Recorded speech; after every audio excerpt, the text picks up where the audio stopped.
주님을 따른다, 주님의 사람으로 이 땅을 살아간다.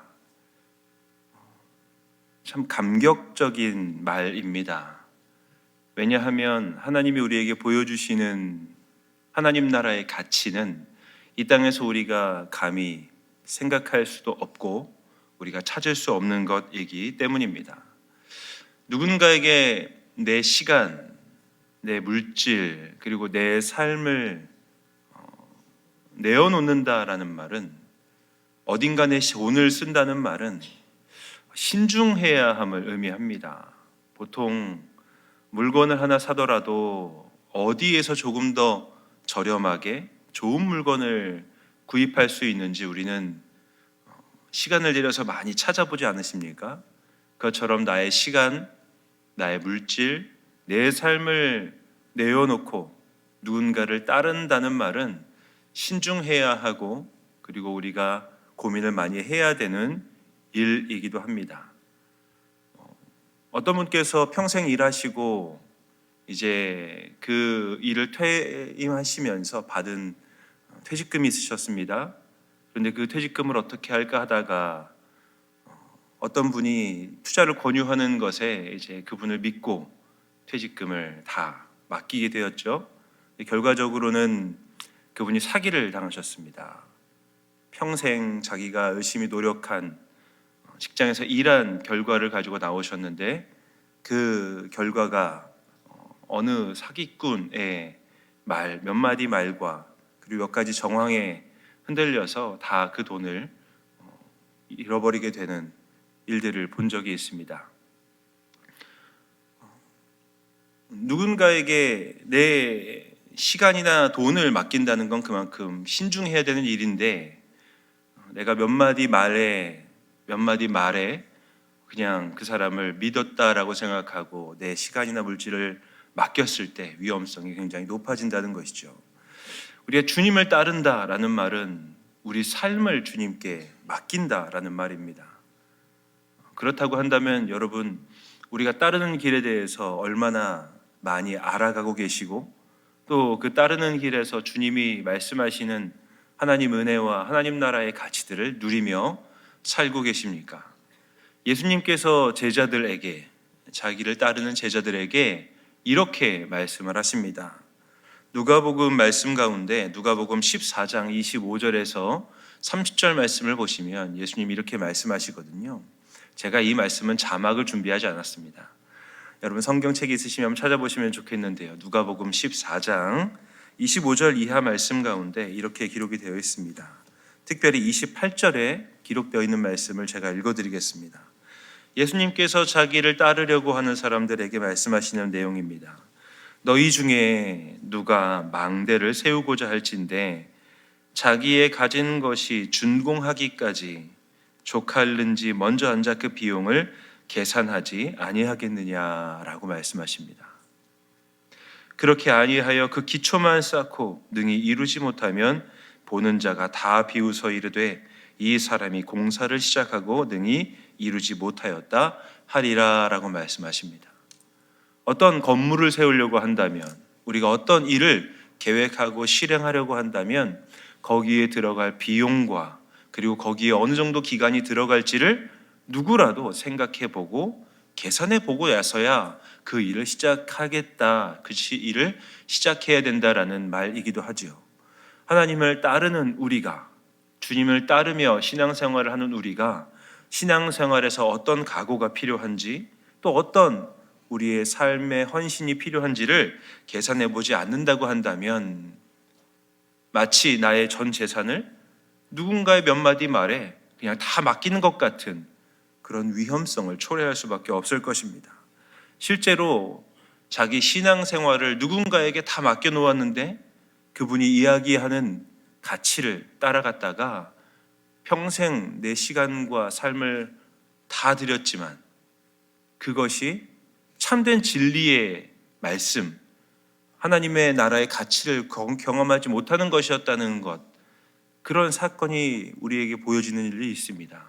최근에 어느 이단의 이제 교주분 되시는 목사님이라고 하는데요, 그분에 대해서 징역 17년이 언도되는 것을 보면서 우리가 진짜 신앙생활을 건강하게 하는 것은 쉬운 일이 아니구나라는 생각을 다시 한번 하게 되었습니다. 그래서 신앙생활을 하는 누군가는, 신앙생활하는 모든 사람은 우리 신앙에 대해서 고민하고 신중하게 늘 살피고 알아가려는 노력을 많이 해야 할 것입니다.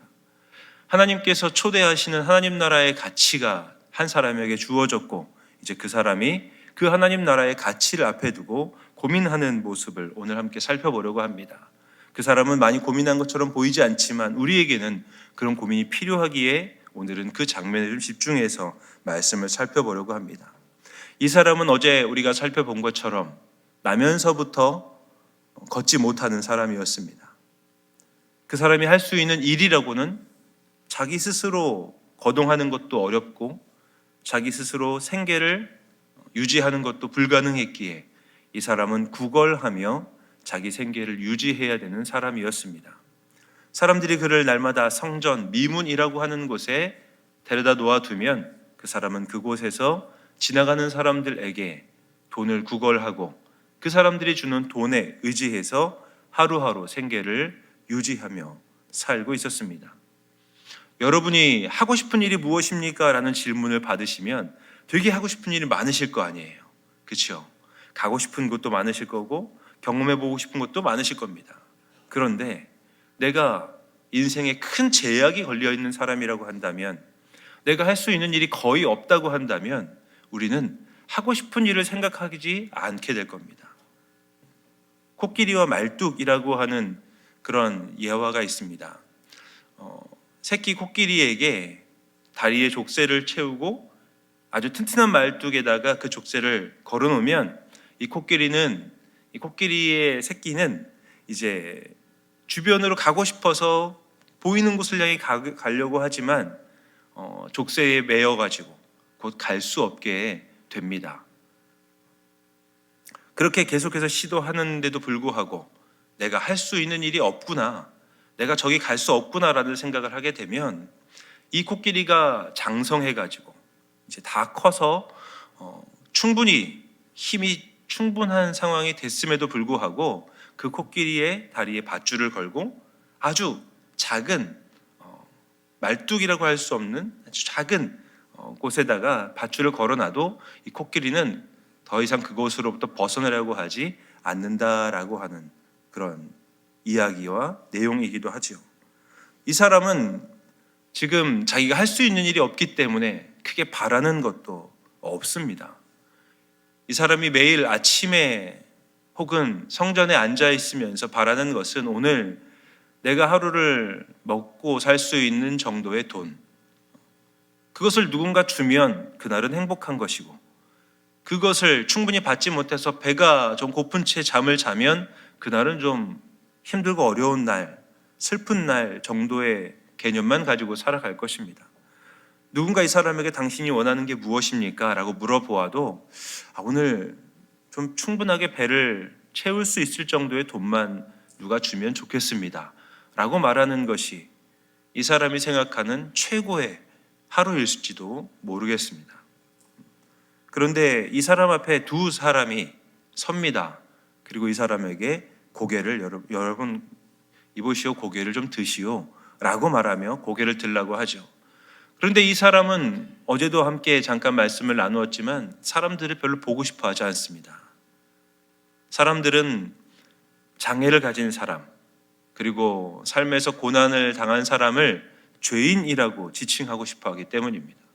저 사람이 무슨 죄를 지어서 저런 장애를 가지고 태어났을까? 저 사람의 부모님이 혹시 무슨 죄를 지었기 때문에 저 사람이 벌을 받은 건 아닐까? 라고 하는 말을 듣기에 그는 어느 순간부터 사람들을 쳐다보지 않으려고 했을 겁니다. 그리고 다른 사람들의 시선을 회피하려고 하였을 것입니다.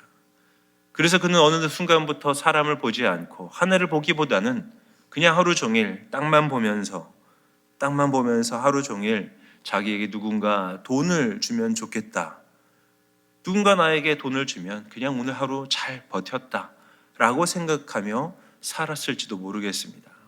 그런 그에게 이보시오, 고개를 드시오 라는 말, 그 말에 반응하는 것도 쉽지 않았을 텐데 이 사람은 혹여 나에게 이렇게 말하는 사람들이 돈을 주지 않을까 하여서 고개를 들어 그들을 바라봅니다.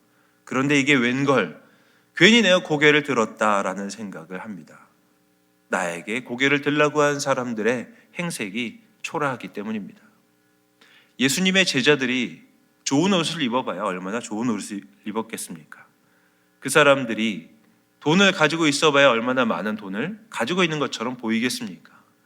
예수님처럼 자기들의 생계를 내려놓고 복음을 전하는 그런 삶을 살고 있는데 그 사람들 보기에는 화려해 보이지도 않고 돈이 많아 보이지도 않는 사람들이었기 때문에 이 사람은 고개를 들고 곧 후회했을지도 모르겠습니다.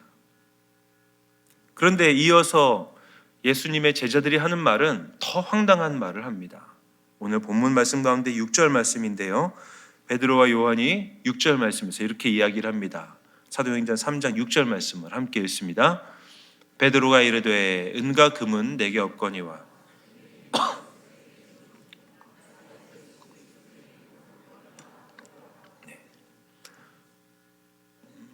지금 성전 미문에 앉아있는 사람이 제일 바라는 건 은과 금입니다. 나에게 금화 아니면 은화라도 주면 그것으로 오늘 하루를 좀 배부르게 먹을 수 있는 음식을 살 수 있는데 이 사람이 세상에서 하루하루 바라면서 제일 바라는 것이 그것인데 제일 먼저 하는 말이 은과 금은 우리에게 없습니다 라는 말을 들려주는 거죠. 그리고 나서 이 사람에게 하는 말은 우리에게 있는 이것을 당신에게 줍니다. 나사렛 예수의 이름으로 일어나 걸으십시오. 이 말을 듣고 한 번도 태어나서 걷지 못한 사람이 매우 기뻐했을까요? 여러분 이 장면에 한번 멈춰서 생각해 보십시오. 이 사람이 이 말을 들으면서 어떤 생각을 했겠습니까? 장난하나?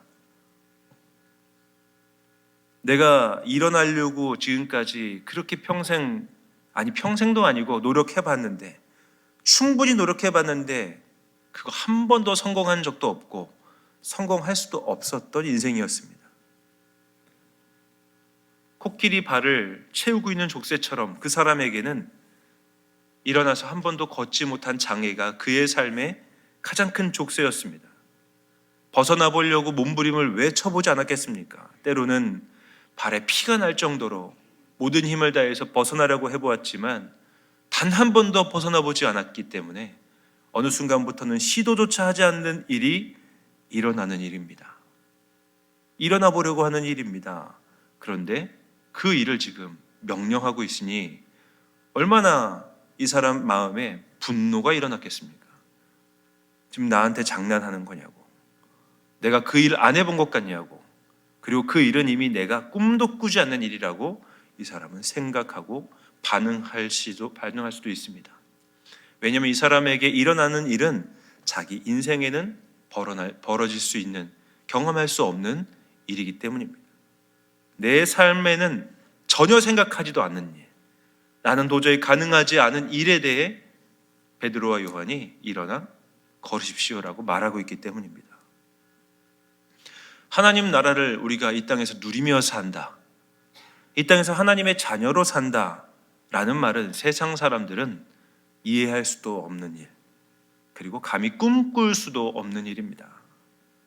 적자생존이라는 말이 맞는 것처럼 다른 사람을 짓밟아야만 내가 더 편하게 살 수 있고 내가 성공했다라고 평가받는 세상에서 자기를 부인하고 자기 십자가를 지고 나를 희생하는, 찬양대가 말씀하신 것처럼 예수님을 본받는 인생을 산다는 건 감히 꿈도 꿀 수 없는 일이기에 주님을 따르라는 말은 사람들의 귀에 들리지 않게 되겠죠.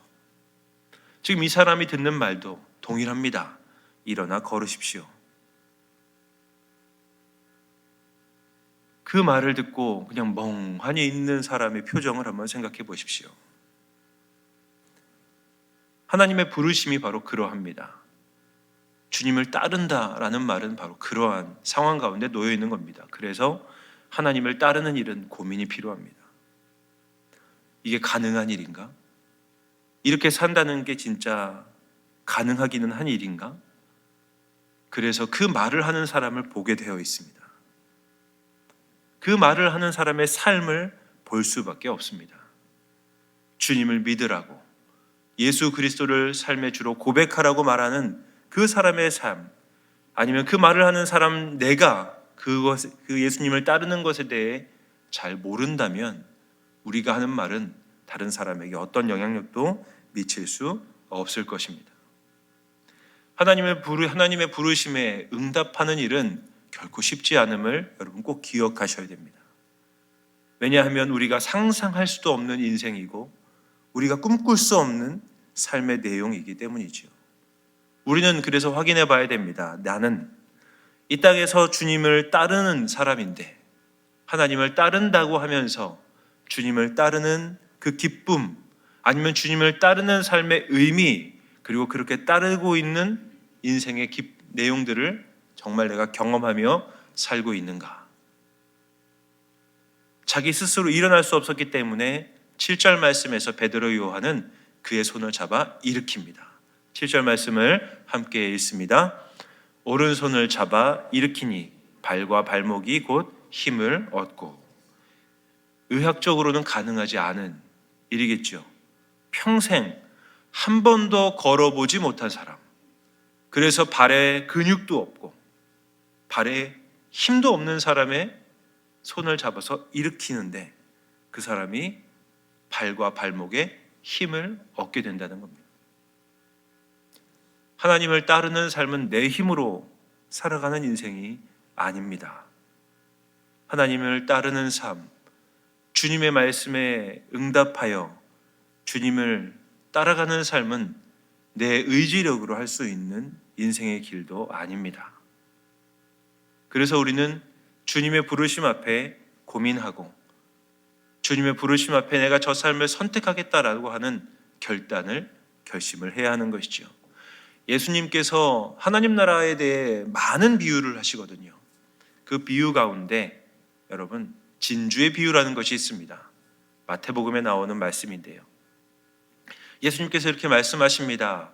하나님 나라는, 천국은 좋은 진주를 찾는 상인과 같다.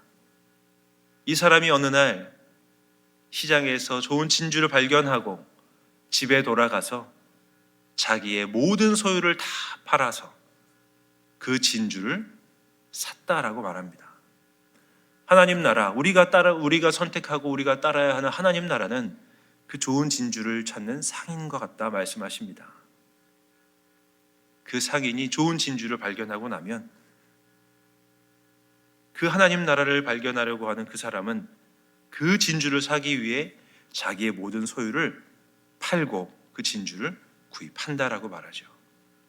이게 어떻게 쉬운 일이겠습니까? 지금까지 내가 살아온 모든 인생을 전부 다 포기하는 일인데요. 하나님을 따르는 것은 그렇게 쉽게 결정할 수 있는 일이 아님을 우리는 기억해야 합니다. 그리고 그렇게 구입한 진주에 대해서 다른 사람들은 그건 가치가 없다라고 얘기할 수도 있기에, 그럼에도 불구하고 내가 내 모든 소유를 다 팔아서 산 진주라고 한다면 나는 이 진주를 소유한 사람으로 이 땅을 사는 것, 그것이 바로 하나님을 따르는 하나님 나라 백성의 가치인 것이죠. 여러분, 새벽잠 포기하시고 특별 새벽기도에 나오신 이 자리, 여러분께서는 얼마나 큰 인생의 가치를 두고 계십니까? 혹 내가 찬양대 순서를 맡았기 때문에, 아니면 오늘 내가 기도와 성경 공독을 했기 때문에, 아니면 내가 오늘 이 자리에 꼭 나오지 않으면 다른 사람들에게 눈치가 보이기 때문에 나오진 않으셨습니까? 하나님 나라를 선택하고 하나님 음성에 순종하여서 주님을 따르는 삶은 내 삶에 대한 가치를 알고 있어야 됩니다. 그리고 그것에 대해 내가 확신을 가지고 있기에 누군가에게는 일어나 걸으십시오라고 말할 수 있는 그런 용기가 있어야 되는 것이죠. 주님을 따르는 우리는 그래서 고민해야 됩니다. 그리고 신중하게 하나님 나라를 알아가기 위해 노력하셔야 됩니다. 그것을 알아갈 때에 우리는 세상 누구 앞에서도 당당할 수 있고, 그리고 사람들 앞에서 내가 어떤 인생을 사는지 말할 수 있는 하나님의 사람이 되는 것이죠. 사랑하는 의동교회 모든 교회 여러분, 여러분이 하는 신앙생활에 대해서, 예수님을 따르는 삶에 대해서 확신하며 살아가시기를 주님의 이름으로 간절히 기원드립니다. 다른 사람이 무엇라 이야기하든지 내가 살아가고 있는 이 삶에 대해서 내가 확신함으로 말미암아 다른 누군가에게도 하나님을 따르는 삶을 사십시오라고 당당하게 말할 수 있는 우리 모두가 되어서 이 땅을 살아가는 모든 사람들에게 진리의 빛을 비추는 거룩한 존재로 살아가시기를 주님의 이름으로 간절히 기원드립니다.